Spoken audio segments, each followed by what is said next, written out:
Assalamualaikum warahmatullahi wabarakatuh. Bismillahirrahmanirrahim. Alhamdulillahirabbil alamin. Wa bihi nasta'inu ala umuri dunya waddin. Wassalatu wassalamu ala asrofil anbiya'i wal mursalin sayyidina wa maulana Muhammadin wa ala alihi washabihi ajmain.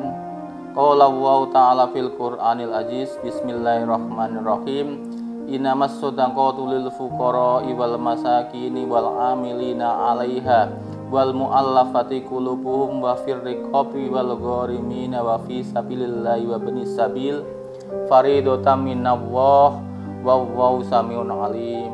Al ayat sadaqallahul azim.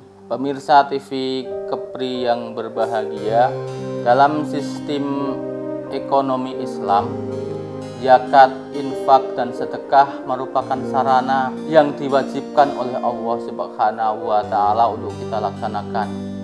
Karena di situ terjalin antara si kaya dan si miskin rasa kasih sayang. Terjalin rasa kasih sayang antara yang kuat dan yang lemah.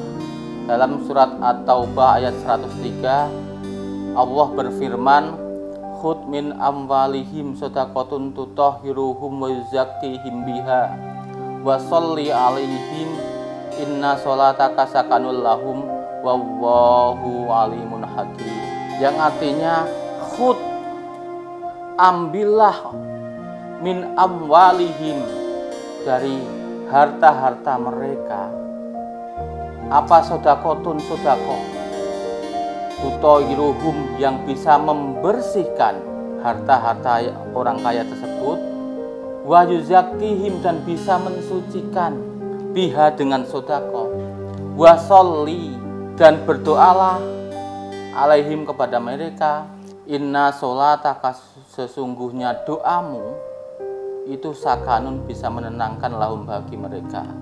Sesungguhnya Allah itu alimun, dat yang maha mengetahui, dan hakimun, dat yang maha bijaksana.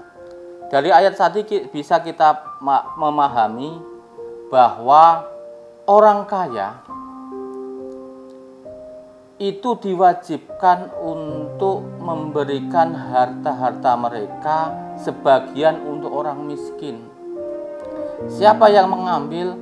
Ada orang-orang yang dia diperintah untuk mengambil harta-harta dari orang kaya tersebut. Karena dalam memberikan harta orang kaya tersebut ada nilai-nilai yang mana kalau orang lain yang mengambil, dalam arti amil, itu rasa sombong dari si kaya bisa hilang dengan diambil oleh si amil itu. Dan ada doa-doa yang harus kita sampaikan kepada si kaya agar menjadi penenang bagi mereka. Kemudian di ayat lain dijelaskan bahwasanya zakat itu diberikan kepada orang-orang yang telah ditentukan oleh Allah Subhanahu wa Ta'ala. Dalam ayat pertama tadi saya bacakan, innamas shadaqatu lil fuqara. Sedekah itu adalah bagi orang-orang fakir, wal masakin, dan orang-orang miskin. Yang dimaksud orang fakir itu yang seperti apa?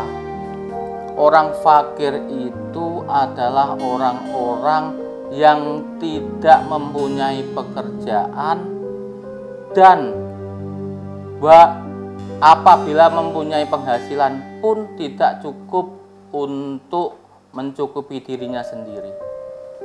Kemudian ada si fakir yang walaupun punya pekerjaan tetapi juga tidak cukup untuk mencukupi dirinya sendiri. Kemudian ada amil yang disebutkan tadi, yang mengambil zakat dari orang-orang kaya itu juga mendapatkan bagian dari zakat, infak, dan sedekah. Kemudian ada mu'allafati qulubuhum, orang yang lemah dalam imannya, dalam arti ada yang baru masuk Islam, ada juga orang-orang yang walaupun dia lama Islam tetapi dalam pemahaman Islamnya itu kurang, karena misalnya bisa mereka karena terlalu banyak bergaul dengan orang yang non muslim, pergaulan mereka sehingga imannya lemah, itu pun bisa dikategorikan mu'allafati qulubuhum. Kemudian ada rikob itu budak, insya Allah di Indonesia ini, di dunia ini sudah nggak ada lagi budak.